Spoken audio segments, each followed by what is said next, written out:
All right, fam. Wanted to make another video. This one's going to be a bit shorter. This isn't going to be an update. This is going to be more over a topic. So, one of the things that I mentioned in my last video was I wasn't going to concern myself too much with time it takes for me to qualify for Boston. In other words, I'm not saying I must qualify and run a 2:55 marathon by X date. Again, that is me learning from experience that that's just not how things are. Um, and while I hope to qualify as early as possible in 2025, I know that that's not really up to me. It's more of a function of mileage and recovery and training. So then, how do we approach or how do we think about what it takes or what's required to even qualify for Boston? Because again, even though I don't get to choose when I qualify, I want to know that I'm doing what's necessary or what's required to qualify. So some of the research that I've done is I've been really interested in how many miles do you need to run in order to qualify for Boston. Now, it's not as straightforward, but there's this really cool website that I will try and remember to attach to this video, but it's from a blog called Milo and the Calf, and it's a really cool form where Boston qualifiers can go in and basically enter a testimonial. And one of the questions there that it asks is how many miles did you run within that calendar year or the last 12 months? And a lot of those range between 1,000 to 2,000 miles over the course of the 12 months leading to their BQ. So again, really rough back of the napkin math.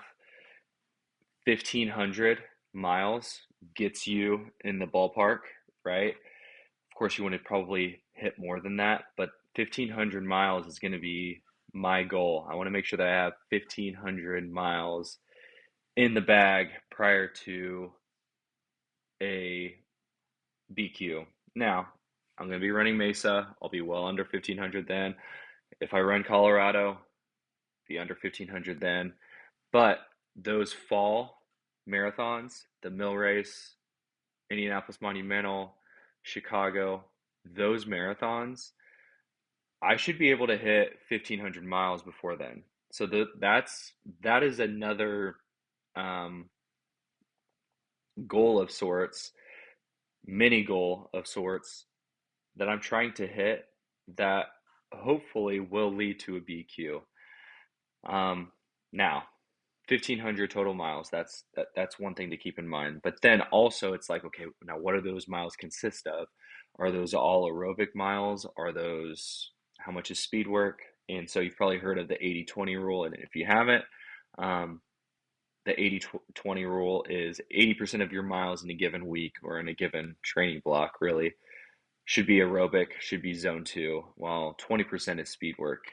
And the the methodology that Bryce, my friend, who's doing my training, really closely aligns with, and it's not necessarily his intention, but it closely aligns to advanced marathoning by Pete Fitzinger. I don't even know if I'm pronouncing his name correctly. Um, but Bryce Bryce knows and has studied in undergrad and maybe even grad school too, I forget, but he really understands the energy systems and how your body um, changes through the different types of training. And he just really understands also the physiological benefits you get off of different types of training.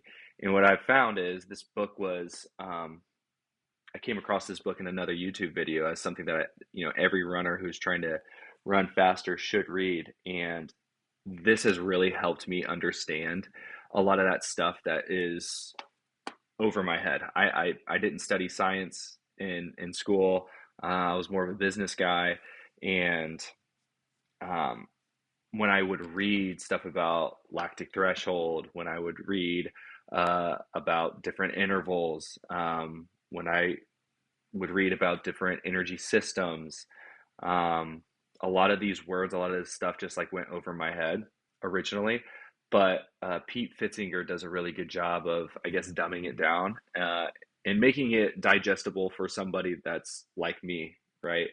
Um, so I'm following Bryce's training, but it closely aligns to what Pete has here in his book. And so um, it's 80-20 rule. 80% aerobic, 20% speed work, and different types of speed work too. And it breaks it up in that book. So two things. I will link Milo and the Calf to this video, and then I will also reference this book um, in the bottom of this video as well. But just wanted to throw that out there. Gives you more of an idea, more of a framework of how I'm approaching this marathon and what I feel like it's going to take to BQ. So we'll get after it.